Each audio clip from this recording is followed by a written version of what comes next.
Hello et bonjour à tous et à toutes. Bienvenue dans ce podcast dans lequel il n'y a pas de générique. Voilà, c'est un podcast très spontané. Pourquoi j'ai eu envie de faire ce podcast pour vous parler des énergies numérologiques en l'occurrence, mais aussi de pouvoir trouver un espace dans lequel je peux partager mes inspirations, mon parcours aussi qui peut peut-être aider certaines personnes qui ont vécu par exemple des périodes de grosses crises d'anxiété, voilà des périodes aussi d'exploration de soi, et voilà j'ai des outils à partager et surtout j'ai vraiment envie de partager au sujet de la numérologie parce que c'est quelque chose de très très important pour moi. C'est un outil qui me passionne et c'est vrai que jusqu'à là j'essayais de partager au travers de réels sur Instagram et des stories, mais je suis très frustrée en fait quand je le fais parce que je me rends compte que c'est difficile pour moi d'approfondir. J'ai réellement besoin d'approfondir et je suis un peu frustrée. Donc parce que voilà, c'est des formats assez courts et moi j'ai envie de discuter, j'ai envie de m'exprimer, j'ai envie de partager avec vous de manière un peu plus profonde. Donc je vais commencer direct. Voilà, vous m'excuserez d'avance pour mes hésitations, peut-être voilà, vous allez peut-être entendre un peu de stress dans ma voix, je ne sais pas, mais voilà, c'est très spontané, je n'ai pas fait de notes. Voilà, j'ai vraiment envie de me laisser aller dans ce podcast. Donc c'est parti, je vais commencer déjà par vous parler un peu des énergies du mois d'août. Donc on est en plein milieu du mois d'août. Et j'ai rencontré plusieurs personnes, dont moi-même, au travers de discussions. Ces personnes avec lesquelles on a partagé l'idée que ce mois d'août était très très dense, était très chargé au niveau émotionnel, qu'il se passait pas mal de choses dans nos vies, mais je dirais dans notre intériorité. Enfin voilà, c'est un mois qui nous ramène un petit peu à des blessures, à des charges émotionnelles. Et donc, ce mois d'août, donc déjà on a l'énergie du 8. Donc déjà, le 8, c'est un chiffre qui vient, on parle souvent de manifestation, d'énergie un petit peu illimitée, de loi aussi de causalité. Donc avec le 8, il y a ce côté, on va dire, un peu karmique, c'est-à-dire, voilà, je fais et je reçois par rapport à ce que je fais, par rapport à ce que je donne, par rapport à l'énergie que je mets dans ce que je donne. Et c'est vrai qu'avec ce 8, on sent qu'il y a un amas d'énergie qui est à notre disposition. Et en fonction de notre état émotionnel, on va dire que notre réalité, elle est complètement différente. Donc le 8, c'est un chiffre qu'on peut s'en servir justement pour manifester des choses dans notre vie. On peut s'en servir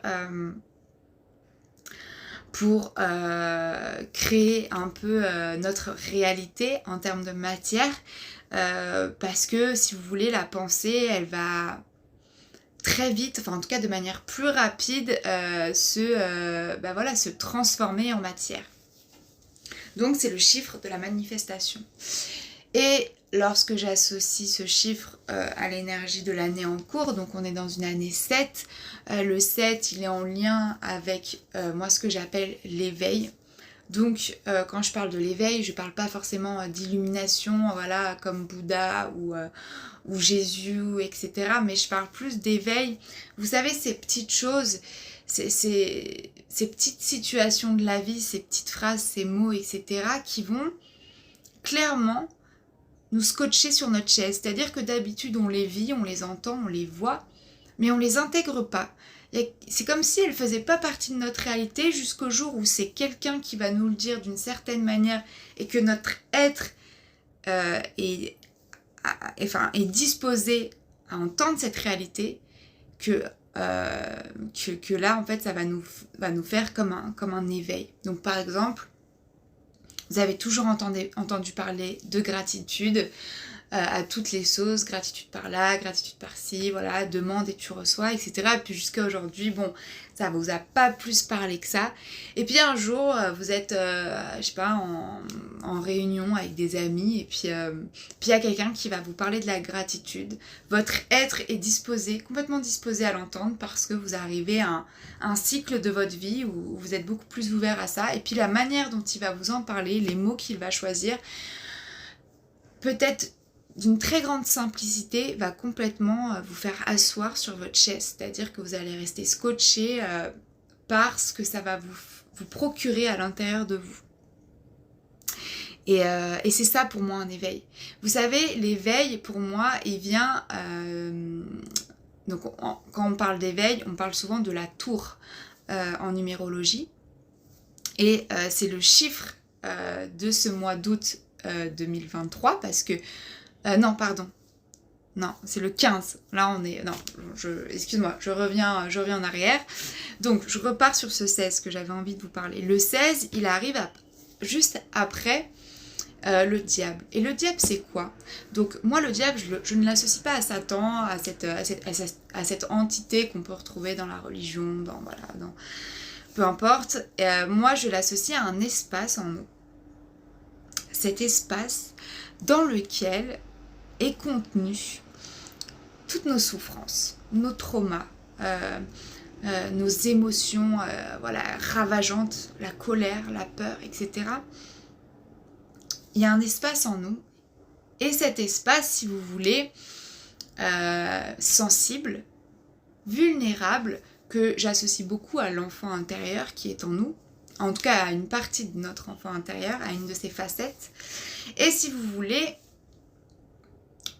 quand on fait face à une souffrance en étant enfant, je sais pas, par exemple, à un père très très autoritaire, très violent, avec lequel on a du mal à se confronter, avec lequel on a du mal à communiquer parce que on en a peur. On peut, par exemple, en grandissant, en fait, si vous voulez, en grandissant, il y a comme des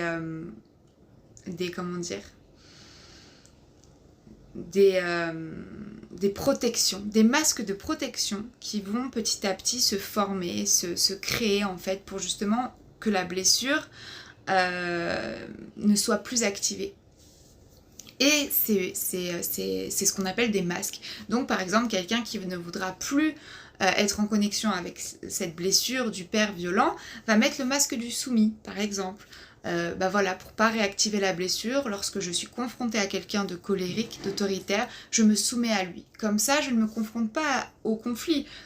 Mais par contre,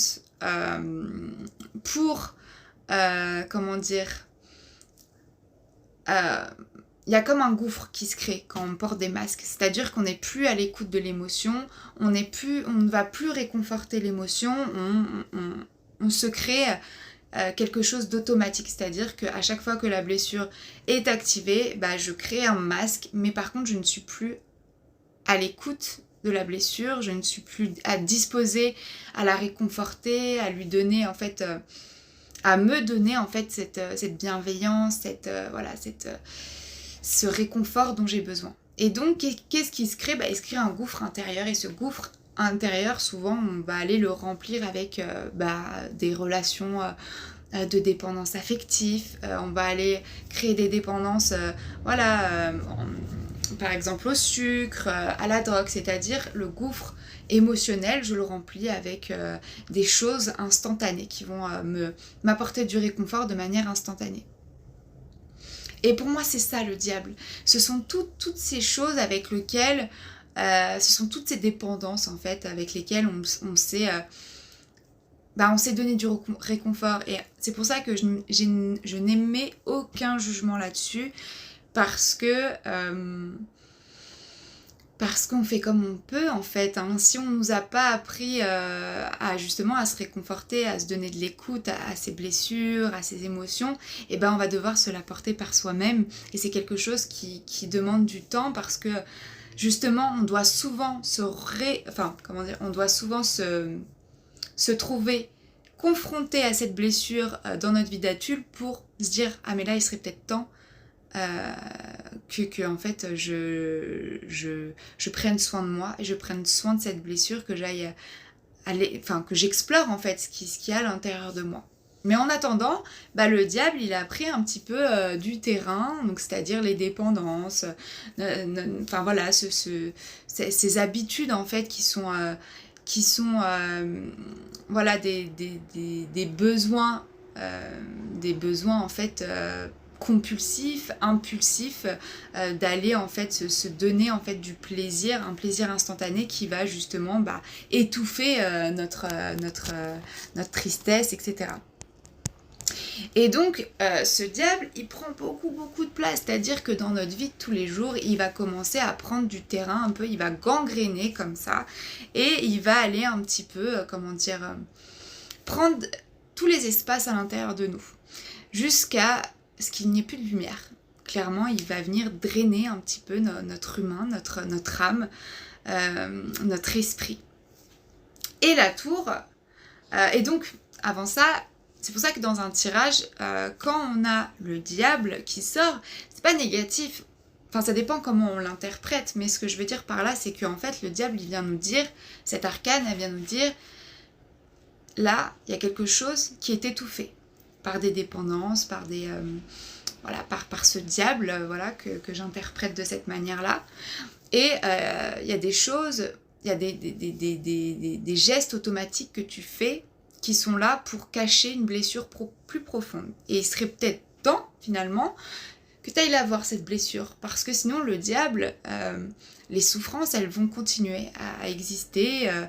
Même si elles sont étouffées, elles prennent de l'ampleur. Et puis après, elles s'inscrivent dans les cellules, dans la peau, dans les organes. Et on peut devenir malade, en fait, quand on n'est pas à l'écoute de certaines blessures. Et donc, à partir du moment où on commence à conscientiser que on n'est pas libre, en fait, qu'on est complètement gangréné par nos dépendances, par ces blessures qu'on n'a pas voulu aller voir, on va commencer à conscientiser, on va commencer à aller explorer justement notre intériorité et à mettre de la lumière dessus. Et quand on commence à mettre en fait, on va aller, si vous voulez, avec le diable, on va un petit peu... on va aller un petit peu faire le ménage. On va aller un petit peu détacher, enfin on va se libérer un petit peu, petit à petit, de ces dépendances, de ces automatismes, et ça va créer à nouveau de l'espace à l'intérieur de nous. Et quand on crée de l'espace, quand on crée des ouvertures à l'intérieur de nous, la vie, elle peut à nouveau passer. Elle peut à nouveau nous traverser. Et c'est là que vient l'éveil, la tour. La tour, là, elle vient nous traverser à nouveau. Donc, c'est-à-dire ces éveils, ces éclairs de génie, un petit peu, qui sont souvent des événements extérieurs qui viennent nous réveiller, quoi. Et ils peuvent à nouveau passer. La lumière de la vie peut à nouveau nous traverser. Alors, c'est pas forcément grave, c'est pour ça que j'aime dire que le diable et la tour et tout le tarot, c'est pas forcément négatif ou positif, ça peut être agréable ou désagréable, mais tout dépend de notre besoin, en fait, de nos besoins. Et donc là, nous sommes dans un mois, nous sommes dans un mois 15 qui est l'énergie du diable. Et cette énergie du diable nous dit voilà ce qu'il y a à l'intérieur de toi en ce moment, voilà ce qui s'y passe. Est-ce que tu es prêt en fait à créer de l'ouverture à nouveau, à déposer de la lumière, à aller un petit peu aussi nettoyer, on va dire, les combles de ton intériorité pour que la lumière puisse y passer. Et là, et c'est pour ça qu'on ressent un peu tous ces remous intérieurs, c'est pour ça qu'on ressent un peu toutes ces densités, ces charges qui nous ramènent à des souvenirs un petit peu, pas agréables du tout, à des traumas, à des souffrances, etc. Et sauf que là, on a la possibilité d'aller les regarder en face, un peu plus en face, si vous voulez. Donc aussi en termes de lune, de cycle lunaire, on a eu une première nouvelle lune le 1er août, il me semble, et là on arrive à... on a eu une pleine lune le 1er août, et là on va arriver le 16 à une nouvelle lune qui se terminera par la pleine lune du 31 août. Donc on a 3 lunes, on a 3 cycles lunaires comme ça au mois d'août, donc c'est quand même ultra intense parce qu'on a un cycle qui va s'ouvrir le 16 et qui va se terminer le 31. Donc là, si vous voulez, la nouvelle lune qu'on va... la nouvelle lune qu'on va avoir, on ouvre un nouveau cycle. Donc c'est le 16 août 2023. Et donc pour moi déjà, on a ce 16 qui est là, qui nous ramène encore une fois à cette tour, donc à cette possibilité, encore une fois, de mettre de la lumière là où si vous voulez, en tout cas d'aller mettre de l'espace dans des endroits qui sont un petit peu encombrés pour y faire passer la lumière. Donc si vous voulez, le 16, il peut venir nous remuer un petit peu comme ça avec des événements extérieurs qui vont nous pousser à aller voir à l'intérieur de nous. Ensuite, on a donc la date du mois d'août qui va nous donner un peu l'énergie de cette nouvelle. Et donc, en fonction de la façon dont vous allez calculer l'énergie lunaire, l'énergie numérologique de cette nouvelle lune, vous pouvez soit avoir un 22, soit avoir un 13. Moi, je vais aller voir le 13. Même si le 22 va nous parler de grands projets, de projets, on va dire, humanistes, qui rassemblent les êtres humains dans une même, on va dire, idéologie, dans un même mouvement. C'est quand on fait les choses, quand on arrête finalement de faire les choses de manière égotique, mais qu'on commence justement à penser de manière unifiée en fait avec les autres, etc. Donc il y a vraiment ce côté-là... voilà, qu'on peut aller explorer, mais moi j'avais vraiment envie d'aller voir ce 13 parce que c'est vraiment en lien avec ces énergies du moment. Donc ici on a la mort, et encore une fois, moi la mort je la vois vraiment pas du tout comme quelque chose de négatif. Moi j'ai un petit peu exploré là dernièrement le tarot, alors voilà, chacun a sa vision du tarot, hein. C'est très personnel, hein. Mais si vous voulez, c'est vrai qu'en numérologie on parle souvent de cycles qui vont de 1 à 9. Mais moi, j'ai eu envie de voir les cycles au travers du tarot et au travers de cette horloge aussi qu'on a, qui va de minuit à minuit, quoi, de minuit à 12h, pardon. Et donc, je me suis dit, pourquoi pas aller voir le cycle comme s'il allait jusqu'à 12. Et donc, on a donc le cycle de 1 à 9, donc qui va jusqu'à l'ermite. On clôture un cycle, on a beaucoup plus de sagesse, voilà, d'expérience, etc. pour justement aller vers un nouveau cycle. Mais si on ne termine pas le cycle à l'ermite, on va aller au 10. Le 10, si vous voulez, c'est... Avec le 9, on a quand même terminé un cycle, mais avec le 10, si vous voulez, on s'inspire de l'expérience du passé pour évoluer. Donc le cycle en fait qui s'ouvre avec le 10, donc la roue de fortune, c'est un cycle qu'on va aborder avec beaucoup plus de sagesse, beaucoup plus de spiritualité, d'expérience et d'enseignement à notre portée. Donc on peut s'ouvrir à quelque chose de plus profond, avec peut-être plus d'intériorité, plus de profondeur, plus de vérité. Avec donc le 10, donc on active, si vous voulez, la roue de fortune, hein, on active un nouveau cycle et on arrive au chiffre 11 avec la force. Donc on active un nouveau cycle avec beaucoup plus de force. On connaît en fait nos instincts, on connaît nos impulsions, on a dépassé, si vous voulez, le côté instinctif, impulsif par moment de l'humanité pour justement, on a avec l'ermite, on a connecté avec cet être spirituel, avec ce sage en fait à l'intérieur de nous. Donc on commence un nouveau cycle avec la force, avec cette capacité à dompter ses instincts pour aller voir plus en profondeur. Parce que les instincts, c'est un peu, si vous voulez, voilà, un peu l'énergie du diable quand on répond à nos instincts animaux, en fait, de défense, de protection, etc. Et on arrive avec ce 12. Et on va se dire, bah ouais, qu'est-ce qu'il nous dit le pendu là? Parce que, voilà, il se met en cochon pendu, on sait pas trop ce qu'il fait. Et moi, je l'ai vu un petit peu, si vous voulez, comme quelqu'un qui qui change de position, comme pour nous faire aller dans un une nouvelle matrice, si vous voulez. Donc on a la matrice qu'on voit en surface, hein, donc la surface, c'est-à-dire la matérialité, etc. Et avec le pendu, on change de réalité. On va vers la réalité beaucoup plus profonde, beaucoup plus...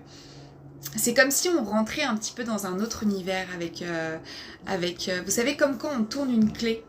Et pour moi, le pendu, c'est un petit peu ça. C'est un peu comme une clé qu'on tourne et tac, on arrive dans un autre univers beaucoup plus mystérieux, beaucoup plus, comment dire, peut-être ésotérique, chargé de symbolique, etc., etc. Et donc, c'est là qu'on arrive et la première chose qu'on fait, c'est qu'on meurt. Alors, avec la mort, on ne meurt pas de manière au sens propre, mais de manière figurée. C'est-à-dire que ça y est, on peut se détacher. Alors, le but, c'est pas de se déraciner ou de se désidentifier. Je parle même pas de ça. Mais c'est d'aller vers quelque chose, finalement, qui nous était encore jusqu'à là inconnu. Donc, avec la mort, on va se défaire un petit peu de ces histoires, en fait, qui continuent quelque part à nous drainer, à nous tirer vers le bas. Avec la mort, on avance. On avance vers... comme je le disais, une nouvelle réalité, une nouvelle manière de s'aborder. Pour moi, la mort, c'est vraiment la quête intérieure, le voyage initiatique de notre labyrinthe, labyrinthe intérieur. Hein. Donc, elle nous accompagne. Il y a quelque chose dans cet arcane de très...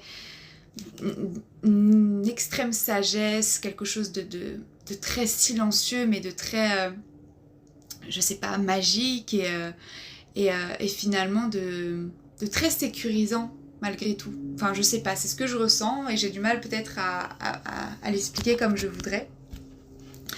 Donc là, avec cette mort, on a la possibilité en fait justement d'aller vers des endroits de nous-mêmes qu'on n'a pas l'habitude, qu'on a des espaces en fait encore qui sont non identifiés en fait de notre être, qui existent, hein, qui sont là, qui ont toujours été là, mais auxquels on peut s'éveiller. Donc pour moi, il y a vraiment cette idée de réveil et d'éveil avec ces énergies lunaires. On est accompagné par les énergies guérisseuses de la mort. Voilà, et on a la possibilité, comme je disais, de se détacher de vieilles histoires. Ça ne veut pas dire qu'elles n'existent plus ou qu'on n'a pas le droit de s'en souvenir de ces histoires, mais en tout cas, elles nous drainent plus. On en extirpe le positif. La mort, c'est ça, elle trie. Hein. D'ailleurs, la mort, ça nous fait faire le chiffre 4. Enfin, la réduction nous amène au chiffre 4. Et le 4, en numérologie, c'est la réorganisation de notre espace. On plante de nouvelles herbes, on cultive, voilà, on cultive de nouvelles choses, on prépare le terrain pour quelque chose pour accueillir l'abondance, pour accueillir... voilà, de nouvelles expériences, de nouveaux challenges, etc. Voilà, on est vraiment dans une énergie de construction, etc. Donc la mort, en fait, elle vient à nous aider à fertiliser, à nettoyer ce terrain, en fait. Donc avec la mort, on a le chiffre 1 qui nous amène le chiffre de l'action, du changement, de l'avancement, du commencement. Et avec le chiffre 3... qui nous amène encore à l'énergie de l'enfant intérieur, de la joie, de la spontanéité, de la communication, donc de nouvelles manières de communiquer. Donc voilà, c'est un peu pour moi les énergies lunaires qu'on va avoir. Qui sont ces énergies qui sont un peu bousculantes, remuantes, et on va avoir du 16 jusqu'au 31, je crois, pour vraiment les expérimenter, pour les vivre. Hein. Il ne faut pas voir ça comme quelque chose de négatif. Après, chacun fait comme il veut. Je dis pas que ce sera forcément agréable, mais ça peut être très enseignant. Donc voilà, je suis très contente d'avoir fait ce premier podcast et j'ai hâte aussi d'avoir vos propres réflexions, vos partages, vos ressentis par rapport à cette période, par rapport à cette énergie du mois d'août. Et voilà aussi, si vous avez des choses à me dire sur ma manière de parler, les mots que j'emploie. Voilà, s'il y a des choses qui vous ont pas forcément plu ou des choses que vous avez aimées, etc. N'hésitez pas à me le partager. Voilà, merci de votre écoute et à très bientôt.